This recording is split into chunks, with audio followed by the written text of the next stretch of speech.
What are we gonna do? What are we talking about? Books. That's a tote bag.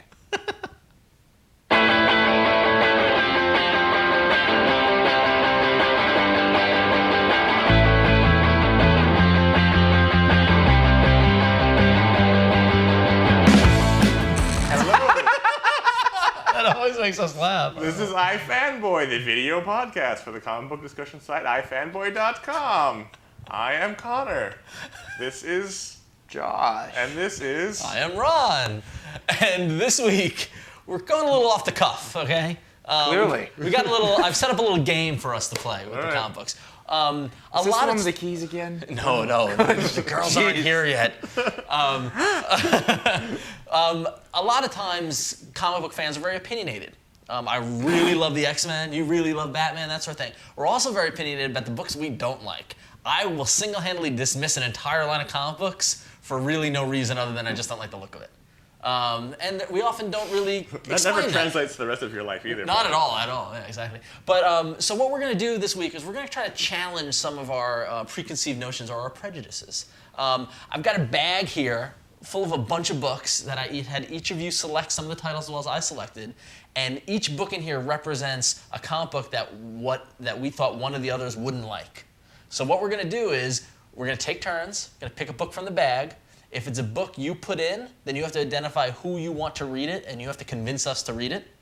Okay? If it's a book that you didn't put in, one of us probably put it in, and then we have to convince you to read it.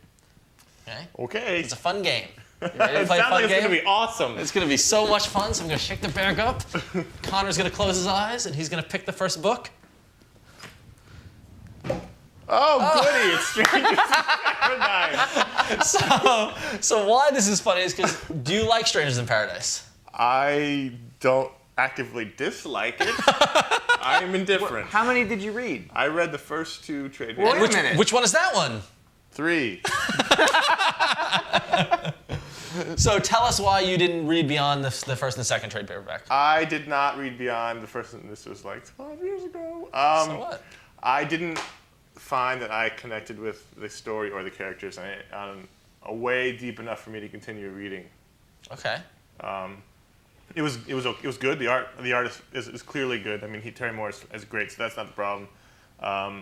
You just didn't connect. You didn't. Something about it didn't draw me in. They've got the same nose, by the way. The noses tend to look very similar. Me and my sister have the same nose. Yeah, but they're not sisters. Anyway, David and Kachu have very different noses. Yeah. For some reason, whatever it was, I just didn't feel the burning desire to continue on with the story like I do. Like everyone says the second book is the best one, right? That's when it really gets you going. And same thing with Preacher. People always say the second book is the one that really hooks you in. Right. And I was in after Preacher. Like after the second book, I bought like the next 6 at once. That's how in I was. I finished the second Strangers, and I said, yeah, that was all right. I put it on the shelf. I never really thought to get the next one. Okay, fair enough. So you've played your part in the game. Now it's our turn, where we convince you to read this. Okay. Do you want to, or shall I? Or? Why don't you start? Okay. First off, you're an idiot. No, I'm just kidding. All right, so I could understand why you stopped at the second volume, because it got very suspenseful and got very serious very quickly. The tone changed wildly. Yes, it did.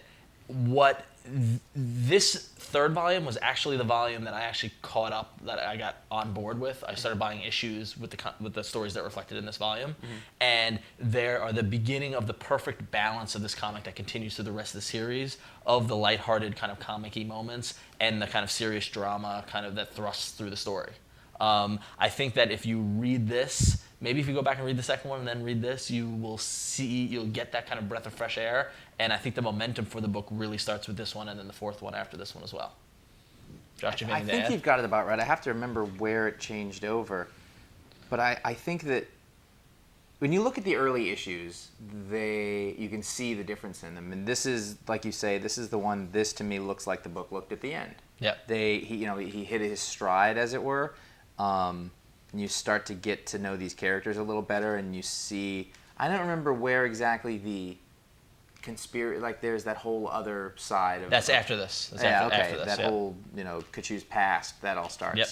That's the part where I was like, wow, this book is something special. This starts touching onto the relationships, which is really the thrust of the story. which was, the groundwork was laid in the ones that you read. But once it's like a good, soap opera, where once you kind of, fall in love with the characters, then you'll want more. And I think this is the one that will begin the path of falling in love with them. And by this one and the next one, you'll be fully on. This is the one where they have Darcy's tattoo. Yeah. So the whole hinting of it. Mysterious mystery thing starts in this one. And there's nudity. True enough. I'll speak to your strengths. Were we convincing, or? So do I have to say yes or no, or how's this Think work? about it. Let's I think will about it. Let's see what else. Let me hold on to it. Holds on to it. All right. So And Josh, we'll see how it goes. your turn. We'll shake up the bag of books. Close your eyes. Pick one. U.S. War Machine. How did that get in there? Does anyone want to read this? No. That was awful. Okay. It was a gift. Oh, I'm sorry. Chuck Austin. Not from Chuck Austin. No, but That would be funny if Chuck made it. Yeah. What's the Exterminators? All right. All right. So Insurgency. Did you put that in? I must have. Okay. This is the second volume. I also have the first volume. So if you put it in, who did you intend it for? yeah, who's Either of you. Okay. All right. This is a book from Vertigo, and this is very much a... No, you both have to read it. Rock, paper, scissors, shoot. Well, was I right? Do either of you want to read this? No desire whatsoever. Connor? like a minuscule desire only because there's good art on it. Okay. But I don't like bugs. That's a good reason to read Or it. bug stories. Really? Well, I don't like bugs either. Icky. Bugs are icky. the reason that I really liked this book, I came onto it a little late. I started reading the trades. You like bugs. I don't. I hate bugs. Like, out of anything that I have a phobia of, it's bugs. I really don't like bugs. And in What that about way, little children? this is, I don't know how to talk to little children, but I'm not afraid of them. What's it saying? This book is really tactile. It's creepy. You read it and it creeps you out. And I don't really like horror movies, but I like the fact that this does something with the art in a way that doesn't get done a lot in comics. And it's sort of. Is it literally about exterminators? Mm-hmm. It's about people who Is it kill very bugs. like day to day, like goes to houses and Work No, ethic. it starts that way, but what there is Who's is Is there an creative team? underlying conspiracy? Yep. It's a Vertigo book, is there? Who's and the, everything is not as it seems. Who's the writer? Simon Oliver, Never who heard of I him. was not terribly familiar with in any way, but the artist is Tony Moore. Is he the brother I of like Ben Tony Oliver? I don't think so, but he could be because I'm Darren completely You want me to try to convince you? No, yeah. Well, no. You're Okay. trying to get me off Okay, topic. so now the reason why I'm not interested in it is mainly because You don't like Vertigo. I generally don't like Vertigo. It takes a lot to get me into a Vertigo book. It's very much a Vertigo book. Yeah. I will be honest with that. In the way that you, however, liked Preacher, I love Preacher. which is very much a Vertigo book. Now, Yeah, when you take but it was badass. When you exactly. Yeah. So what you do And the is other you have ones this aren't badass, collection. they're Of, wussy. you haven't read them. I know. Well, I've read some. No, I've read some. I mean, it's not like I haven't read anything. You haven't read this. I feel like I this is an know. overview of all of Do you our know how shows. Preacher has I'll do this. a collection of characters who are all completely different than characters that you've seen before, Yeah. and they throw them all together, and they have to go do something, and there's some greater overarching story. Yep. And It's bugs. a lot like that. So instead of God, we got bugs. Well, there are gods. Okay. Bug gods? There, yeah. Is there fucking? Oh yeah. Okay. Oh, all right. Yeah. Cool. I'll give it a shot. There's Speak a. it to your Oh, you know what? strengths. There's a literary prostitution ring. And it's- Literary? Yes, they're prostitutes who. Have sex with books. No, they take on characters in books. Oh, that's awesome. And then people go and have sex with them. And the Oh, one cool. girl that the main character stops dating, her name is Paige, like books. Oh, that's not obvious. And she's you'd like her. Okay. Does she dress then- up like Alright. Jean Grey? So there's like there's like the guy who got out of prison and now he's gonna fight bugs, and there's a corporation. And it's a lot of fun book. It's very Los Angeles. It takes place in Los Angeles and it really captures the feel of that city. No, wonder as a you liked it. character. Yeah, no wonder you you know, liked like it's kind of grimy and creepy, but not in the way that like. You ever want to go there? No, I've summarily dismissed it just because I Vertigo. I heard bugs, Vertigo. Oh, I hello. didn't read it because there's lots of Whoa. nudity. Whoa. I didn't. Ding, ding. I didn't read it because I don't like bugs either. But I like the find that- nudity. I find that actually works though. All right. I've been on the fence with this book only because I don't like bugs. All right. Now Fair your enough. turn. My turn. I love this game. It's the best thing ever. Trans Metropolitan We put volume that in 1. there for you. All right. So Do you want to read Transmetropolitan, Ron? no, I have no desire to read Transmetropolitan. I'll tell you what I know of Transmetropolitan, then you can correct me on why I haven't read it. This is the book that kind of put Warren Ellis on the map. Yes. From what I understand. Derek Robertson did the art. Yes, he did. I've seen the art. I like Derek Robertson as art, as an artist. I think I did. I mean, he did a great job on it. And What a weird football. a lot of people think I look like him. That's why. That's right, the joke. right, yeah. right, right. So I thought you really did mess up. no. Smooth. So I've heard just how great this is and everything like that. But the thing with Warren Ellis, sometimes it's good, sometimes it's not good. And from what I've been able to glean from this, and by not good, I don't mean like sometimes I enjoy it, sometimes I don't enjoy it. Things like Fell, I really enjoy. Things like his work on Authority and Stormwatch, I really enjoy. Other things I didn't enjoy. I believe this falls under the camp of what I don't enjoy. What have you not enjoyed of Warren Ellis? Yes, that'll help us here. When he did his XMen reboot, when he worked on X-Force and Generation X, that wasn't any good. That is not applicable to this. Yeah. No, I'm just saying. I know, we were trying to... Checking things off. There is something else that I did not like that he wrote. Planetary. It's nothing like Planetary. Okay. And This- there was something else. This is closest probably to Fell. Okay. You like Fell. I love Fell. Yeah. This is not X-Men. But you see the Hunter. Not superheroes. The Hunter S. Thompson thing just makes me just go, oh come on. You know. This is He gets away from it. That's a hook in the beginning, really. because the character is supposed to be like is a He's a Hunter S. journalist. Thompson. Yeah, is a Hunter S. Thompson-esque journalist, right? But that's such a small way to describe it. It's a because sprawling 70-plus issue series, so it doesn't... It takes place in a slightly distant future where technology has gone, like you've taken all of the fears that you would have about technology now and you push them forward just enough, again in like a Philip K. Dick sort of way where there's ads everywhere in your face and everything's been taken to a kind of scummy place. Okay. And the world is really shitty. And Spider Jerusalem is a journalist, and his thing gets to be he's sort of trying to fix it in his own way by doing his journalism. Right. And it's very over the top. You see, the thing is, this is one of those books that I know I should read. But underneath that over the topness, there's this strong beating heart of caring about like and the hope world. for humanity, and this is by far Ellis's masterpiece. I mean, this is his best work. Yeah, and the thing is that I think am I correct that this represents similar to a lot of his personal beliefs? Yes. Yeah, it's also Derek Robertson's best work. Yeah. That is a big reason to do it. So, all right, I'll think about it. I'll give it a shot. Sometimes when I'm walking down the street or the hallway, somebody will say, "Hey, Gordon the intern, what's in the bag?" And I'll say, "Oh, you mean this bag? Let's have a quick look and see." I don't carry a lot of stuff with me, but I carry the things that are important to the intern. I always carry a DVD that I got at Netflix. This one's Children of Men. I hear if you go to Netflix.com, you get a 2-week free trial. And there's no late fees, there's no delivery fees. That's a pretty sweet deal. The last thing I carry is this personal communication device. I won't say the brand, but I'll just say it's the preferred communication of the iFanboys. Now, from this device, I can access the internet and go to sites like GoDaddy.com.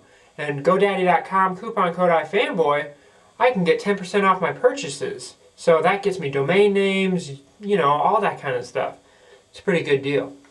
All right, back to Connor. There you go. All right. See the fun that happens from this game. Kane. Greetings from New Eden. You put this in there. I put this in there. Who did you correct. put this in there for? For Josh, because you've read this. I have read that. So. I believe Josh has read that. True, but Josh doesn't like it. I didn't understand it. And he didn't read beyond volume 1. 2. Volume 2. Yeah. And that's 2. This is volume 1, but we're gonna get you to read volume 3. I'm gonna need to read 1 again. I think you should reread 1. And 2. I don't. Okay, Kane it's by Paul Grist, who is a British comic creator. He writes and draws it. It's In British? Not in British.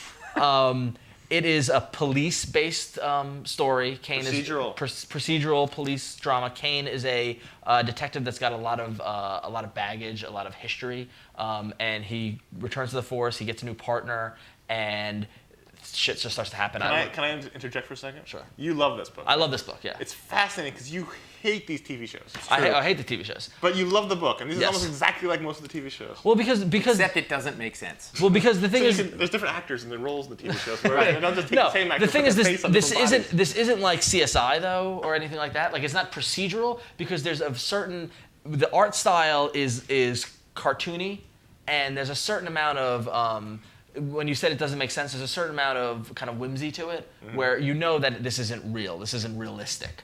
Well, it's a realistic. I mean, the art style is what it is, but it's not like it's taking place with flying cars. Right? No, true. But the thing is, like there's a character that's dressed up like a bunny that runs throughout the entire story. Right. You ever walk down the street in New York? No, yeah, sure. There was Anyway. a dude in a camel costume the other day. I'm Oh, not really? kidding around. There's two guys, and there's that's awesome. signs on the side of the camel. But anyway, What's going on? Anyway, the reason why I think you should give this a try again is that I don't think you were ready for it when you read it. I think now, several years Threw it later. at me. I was like, I got it. I think several years later, after Powers, after Gotham Central, after things like that, I think you would have a new appreciation for this How book come you were ready for it and I wasn't? because I'm more mature than you. Oh. I remember I remember you got this for him and I for Christmas one year. Yeah. I remember the biggest complaint Josh and I had was that this story takes place in the present storyline, and then there's a flashback, and there was never a way to tell between the two characters look too similar. You had a hard time following. I was really confused Yeah. about this book. From a Well, storytelling standpoint, I just had a really hard time following it. But now you're a more evolved, discerning. critic. Okay. Give it another shot. All right. I mean, I have got them here, so Yeah. I guess. And you really think it's good. Yeah, it's very good. It's one of my favorites. So. All right. Are you going to read it again? I didn't get the book out. You did. Well, no. Damn it! I got the book out. Yeah, you did. You pulled a now I you have to. All right, fine. All right, Josh's turn. Did you just Nelson laugh? Yeah, I did. Don't I'm do sorry. that on our show. Sorry. I'm sorry. Let me get that book. I'll mix them up. Hey, it's Stylish Fiddles. Ah! This was Connor doesn't want to read this book. No, Why?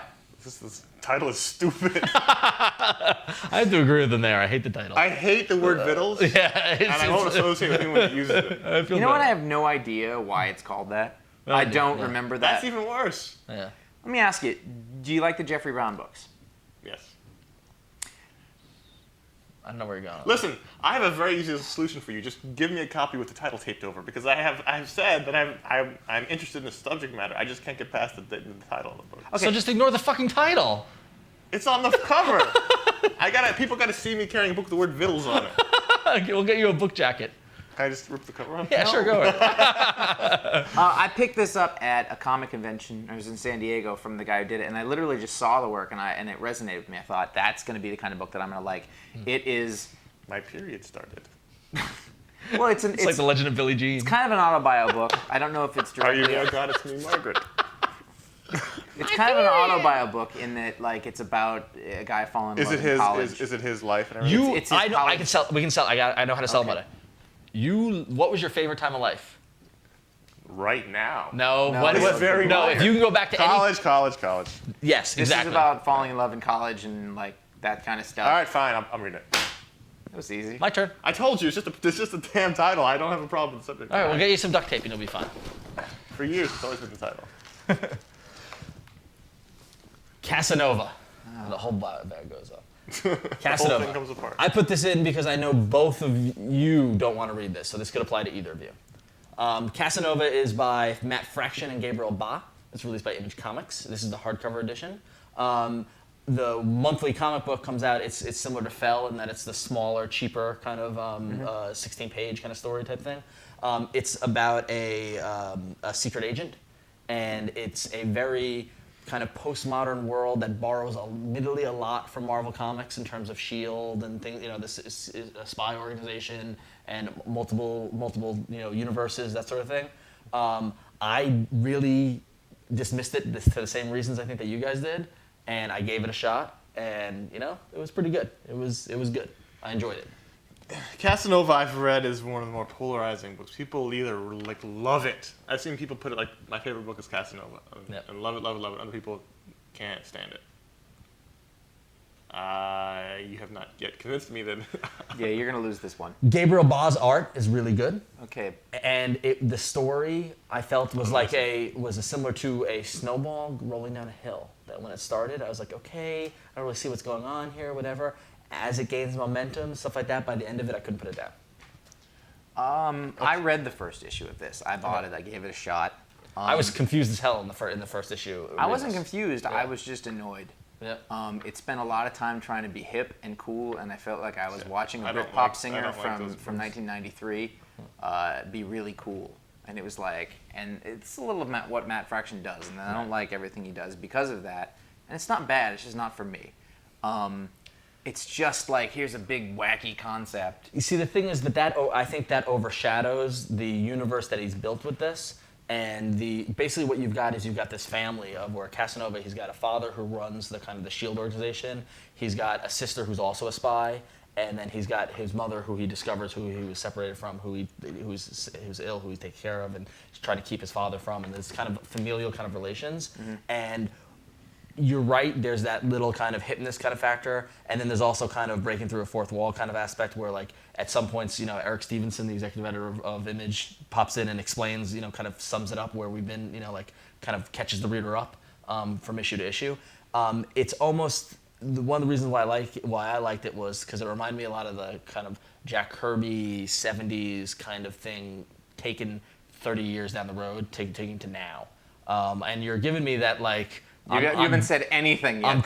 I'm completely dismissing it for no other reason than being better than it. I've read it. But no, you read more than the first issue. No, I've read the first issue, but everything you just said was everything I didn't like about the first issue. Right, but what I'm saying is that if you give it a shot through the whole book, is that it layers a story that weaves a bit of intrigue that is worth giving it a shot. That by the end of the book, it had me turning every page to see what happens. Once I got, okay, here are the players and here's what's going on, I was like, okay, I get it, and I'm with it. Now, were you I'm hip, at the hipster part at the beginning? Were you enjoying that? No, I mean, I just kind of took it for what it was worth. Hipsterism. Yeah. So. Well, look at your sweater. It's good. I mean, it was better than I thought it would be. What more we got here? All right, last round. All right, who's up? You're up? You're up. You're up. I thought I just picked Casanova. No, I did. You did? Yeah. You picked stylish Fiddles. Yeah. X-Men. Who put this in here? X-Men First Class. This was meant for either of you, although I think Josh would have a harder time reading it. Uh-huh. It's written by... Well, it's not in English. So yeah. Written by Jeff Parker, and the art was by, don't know his first name, Roger Cruz with Paul Smith. Here's what I remember about this. Okay. Giant insert in all my comics. Yes. Yes, unfortunately, yeah. And I wouldn't hold that against me. And that's why I didn't buy it in issues, but I bought the hardcover I based off also was confused. I thought this was a Joe Casey miniseries. Yeah, no. Wasn't it? No, it wasn't it? No, well, Joe Casey did Children of the Atom, which was the first which was kind class. of like which had these characters, but it was a single contained story. What this is do you remember another book that I think I bought for you guys at Christmas at one point and was a big fan of, Untold Tales of Spider-Man? Yeah, the in-between kind of in between. This is like in between stories of the early X-Men. One and dones. Mm-hmm. Straight up, Cyclops, Jean Grey, Iceman, Beast, Angel, as kids in a school environment, learning to use their powers. It's not, I don't want to say adult in that it's it's not edgy. Mm-hmm. It's kind of I would say campy? It's not campy. No, it's not campy. It's. Is it retro-y? No. It's contemporary. Okay. It's but it's not like, hey, we're in the '60s and wacky, whatever. But it's also not like, hey, did you check out this thing on the web? Okay. It's just good classic X-Men storytelling, and it's kind of what made the X-Men. It's kind of a throwback to what was the charm of the X-Men. I would in read the this 60s. because I like this team, and I miss these versions of these characters. So Yeah. I would read that. Yeah, I mean, like they're not comfortable with their powers. They don't have the confidence or the swagger that they have now. They're not comfortable with each other. They don't really know each other very well. Is Cyclops a douche yet? No, he's not. You prick. I don't know. I personally took a chance on picking up the hardcover, and I was pleasantly surprised so much that I'm buying the monthly issue. It's very nice looking. Yeah. I would read this. Josh, would you read this? I'm not terribly interested, but I'm not against it. Well, this I don't have any experience. The one with tough thing is that these. they made Cerebro like the movie, but that's. I wouldn't see. The thing is, I don't know the difference. I never read those. So then that's perfect for you. I guess. Yeah. So. I'm a tough nut to crack. You are a tough nut. You're just a tough nut. What do we got here? I think this is a good one to end on. Yeah, I think so. Boy, I just get all the Vertigo ones, don't I? So what was it? It's like that's all I have. I have Neil Gaiman's The Sandman, Volume 1, Preludes and Nocturnes. It wasn't I'm confused. This will really work for either of you. This is the seminal classic Vertigo title. We talked about this in our episode where we talked episode 16, I believe, about Vertigo. All right, we know. You sell me on this because I don't have a lot of desire to read Sandman. Okay, there's a couple of reasons that I think you could like it. It's very literary. It's based in myth and Shakespeare and literature and history, and those are all sort of things that you like. And I think that you would pick up on a lot of the references that I don't really know because you're very well read. I don't really find that it conforms to that idea of being a sappy, sad book, just for people who want to listen to The Cure. And I don't really find that to be true. I think that that's a misnomer based on when it came out and the crowd that sort of were the most vocal about it. If you've listened to the show, or you know that Ron has his preconceived notions about the book, and they haven't been entirely dispelled. Sam Keith art in this one. Now I know the story behind the Sam Keith art, though. It sullies it. Sam Keith just felt like he was like in the image history book. He talks about how he came off of doing Sandman, and he's like got this great title. He's like, I'm not right for this book, and he like took himself off of it. Yeah. Well, so. and the thing is, there's 10 volumes, and every one of them is a little different. There's different artists on each of them. There's different things, and I think that some volumes you'd like more than others, and some you wouldn't. It's a big epic story, and from volume 1 to volume 10. Is it one long story? Yeah, but there are shorter stories that comprise that. It's not exactly a straight line. It doesn't always seem like it's going in that direction. What's the best thing about the Sandman? I think it slowly hooks you in, and all of a sudden you find yourself caring about it. You'll find there's a lot of characters and a lot of things that are going on, and I think the imagination of it is very good. And I think that you'll find bits of it that speak to you more than others, but there's so many different things that you can pick and choose from that there'll be things that I really like. There's a character, Matthew the Raven, which I know sounds dumb. Well, no, I've heard of him before. And it's just like this guy, and when he died, his soul migrated into a raven, and he's like the Dream King's assistant, sort of. I love it. Just keep digging. No, He's the Dream King's assistant. Well, Does he make copies? I mean, the thing is, you have to buy into this. It's all about Dream and his 6 brothers and sisters: death, destruction, destiny, desire. It's wonderfully clever. I think it's pretty clever. But the thing is, it's almost become a parody of itself in time. And like when you talk about it, of course, it sounds like it leads up to all those things. Is that the Martian Manhunter? Yeah, it takes place in the DCU. It started in DCU, then it. My only concern with this is this is not art style that I enjoy. It's not going to be that same artist. It's not. It doesn't stick. It's just through that first one. Yeah. It's sort of all different. It does lots of different things. I got a lot of shit on our audio podcast about making fun of it and not having read it or whatever. So I've recently finished all 10 volumes. All 10? All 10 volumes, and Don't say anything. I'm not saying anything. I'm just teasing that on a future show, and actually what we're going to do on a future show is we're going to come back after reading all these, whether we want to or not, talk about them, and we'll also discuss Sandman. We'll come up with my thoughts about Sandman, and if you get after you've read them, so we're all talking a level playing field, and you can just see what I'm talking about. So look for that in a future episode. This is almost a to be continued, where the challenge has been laid. We've got a bunch of books that each of us to take away from. Some we might like, some we might not like. We're going to give them a shot. We're going to come back, and we're going to talk about them, see what's good and what's bad about them, and see whether we can change our opinions. It's a lot of work. It's a lot of work, but that's why we're here. That's why we get paid the nothing. I was like, what's he going to say? I know. It's thankless, really.